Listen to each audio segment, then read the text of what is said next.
சில மாதங்களுக்கு முன்பாக ஆந்திரா பகுதியிலே நான் ஆண்டவருடைய ஊழியத்திற்காக இங்கிருந்து காரில் நாங்கள் ட்ராவல் போகிறோம். 2 டிரைவர், நான், இன்னொரு தம்பி, 4 பேரை நாங்கள் போகிறோம். அங்கே போய் 2 சர்ச்சில் நான் ஆண்டவருடைய வார்த்தையை பேசுகிறேன். பல ஆண்டுகளுக்கு முன்பாக அந்த சபை பேசும்போது, ஆண்டவருடைய வார்த்தையை பேசும்போது சபை ஃபுல்லாக விசுவாசிகள், நிறைய ஜனங்க. அன்னைக்கு நான் மெசேஜ் கொடுக்குறேன். ஒரு சர்ச்சில் ஒரு 4 பேர், இன்னொரு இடத்துல ஒரு 30 பேர் இருக்கும்.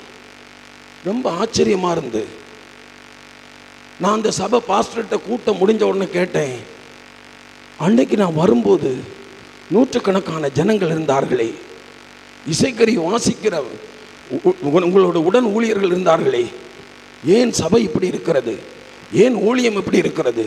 அவர் ஒரு காரியத்தை சொன்னார் பாருங்க. பிசாசு தந்திரமா வந்திருக்கிறான்.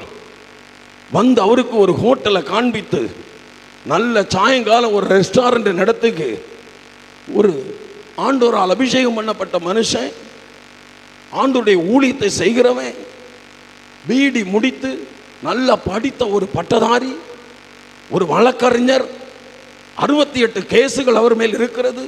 கர்த்தருக்காய் நின்ற ஒரு மனுஷனுடைய ஊழியம் அப்படியே நிலைகுலைந்து போய்விட்டது, அப்படியே தரைமட்டமாகிவிட்டது.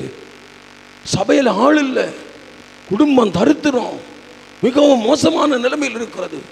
அவர் சொல்லுகிறார், தந்திரமா எனக்கு ஒரு ஆசையை பிசாசு காண்பித்தான். நான் போய் அந்த அவர் எப்படி அந்த ஹோட்டல் ஆரம்பிச்சாராம், இதில் வர்ற லாபத்தை எடுத்து ஊழியத்தை நல்லா கட்டலாம் அப்படின்னு நினைச்சாராம்.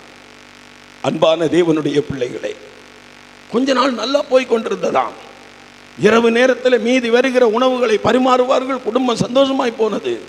கொஞ்சம் கொஞ்சமாக சபை இடிந்து போக தொடங்கினது. விசுவாசிகள் பிரிந்து போக தொடங்கினார்கள். வியாதியர்களை ஜெபிக்க கூப்பிடும் போது அவரால் போக முடியவில்லை. வீடு சந்தித்து வீட்டு கூட்டங்கள் நடத்துவதற்கு கூப்பிடும் போது அவரால் போக முடியவில்லை. கிராமங்களை சந்திக்க முடியவில்லை. நீ பட்டம் பெற்றவன், நீ அபிஷேகம் பண்ணப்பட்டவன், தேவனுடைய ஊழியத்தை செய்கிற நீ வியாபாரம் செய்ய போனாய். சபை முடிந்து போனது. அல்லேலூயா.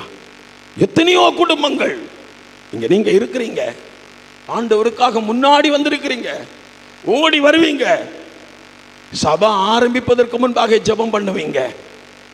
ஆனா பிசாசு ஏதோ ஒரு காரியம், ஃபர்ஸ்ட் நீ சபைக்காக ஆராதிக்க வரும்போது உன்னுடைய வீட்டில் ஒரு உறவினர் வருவான்.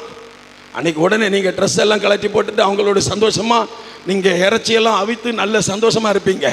ஆனால் நீ உண்மையிலே ஒரு பாரமுடைய தாயாக இருந்தால், உண்மையிலே நல்ல ஒரு ஆத்தும பாரமுள்ள சகோதரனாக இருந்தால், ஒரு தகப்பனாக இருந்தால், வாருங்கள் ஆலயத்திற்கு போவோம், ஜெபம் முடிந்த பிறகு வீட்டிலே பேசிக்கொள்ளலாம், சமைக்கலாம் என்று சொல்லி அவர்களையும் அழைத்து கொண்டு வருவீர்கள். அல்லேலூயா. வேதம் சொல்லுகிறது, ஒருவன் தேவனுடைய ஆலயத்தை கெடுத்தால் அவனை தேவன் கெடுப்பார். தேவனுடைய ஆலயம் பரிசுத்தமாய் இருக்கிறது. அப்போஸ்தலர் நடவடிக்கைகள் 7 சொல்லுகிறது, சாலமோனோ அவருக்கு மகா பெரிய ஒரு ஆலயத்தை கட்டினான். ஆனால் அடுத்த வசனம் சொல்லுகிறது, உன்னதமானவர் தங்குகிற ஆலயம் நீயே. அல்லேலூயா. இது கடைசி காலம். ஊழியம் சிதஞ்சி ஒன்றுமில்லாம போனது. நாங்கள் வரும்போது அவர் அப்படியே கூட்டிகிட்டு வந்தோம். ஒரு பெரிய ஒரு ஹோட்டலில் கூட்டிகிட்டு போனோம், சாப்பாடெல்லாம் வாங்கி கொடுத்தோம். அப்படியே 2 பிள்ளைகளும் என்னை பார்த்து கேட்குறாங்க, பாஸ்டர் நிறைய நாளாச்சு இப்படி ஒரு ஆகாரம் புசித்து. அல்லேலூயா. கை உயர்த்தி சொல்லுங்க, அல்லேலூயா. இன்னைக்கு அப்படி நிறைய குடும்பங்கள், நிறைய ஊழியங்கள், நிறைய சபைகள். பிசாசு ஃபர்ஸ்ட் அப்படிதான் காட்டுவான், அப்படிதான் காட்டுவான். நல்ல அழகான நல்ல வியாபாரம் பண்ணி நல்ல உயரத்தில் இருக்கிற ஒருத்தனை பிடித்து கொண்டு வருவான். அவனுக்கு தெரியும் உங்க வீக்னஸ் எங்க இருக்கிறது என்பது அவனுக்கு தெரியும். பூமியில் பிறக்கிற எல்லா பாஸ்டர்களுக்கும், எல்லா பாஸ்டர்மாக்களுக்கும், எல்லா தேவ பிள்ளைகளுக்கும், எல்லா பரிசுத்தவான்களுக்கும், எல்லா பொறுப்பாளர்களுக்கும் அவன் ஒரு வீக்க கண்டுபிடித்து வச்சிருப்பான். அல்லேலூயா. பணத்தினால வீக்கு, அதாவது பணத்தை குறித்து ஒரு இது உள்ளவனே அந்த பாவம் விபச்சாரம் செய்கிறதை குறித்து, அழகை குறித்து, அது அழகை காண்பிப்பான். எதுல நீங்க வீக்கா இருக்கிறீர்களோ அதை கொண்டு வந்து உங்களுக்கு கொடுப்பான். ஆனா நீங்க அப்போ எனக்கு ஆண்டவர் போதும், இயேசு போதும் என்று சொல்லி நீங்கள் ஆண்டவருக்கு முதலிடம் கொடுக்கும்போது ஆண்டவர் அந்த இடத்திலிருந்து உங்களை வேறொரு இடத்திற்கு கொண்டு செல்வார். அல்லேலூயா. அடுத்த கட்ட ஆசீர்வாதத்தை உங்களுக்கு கொடுப்பார்.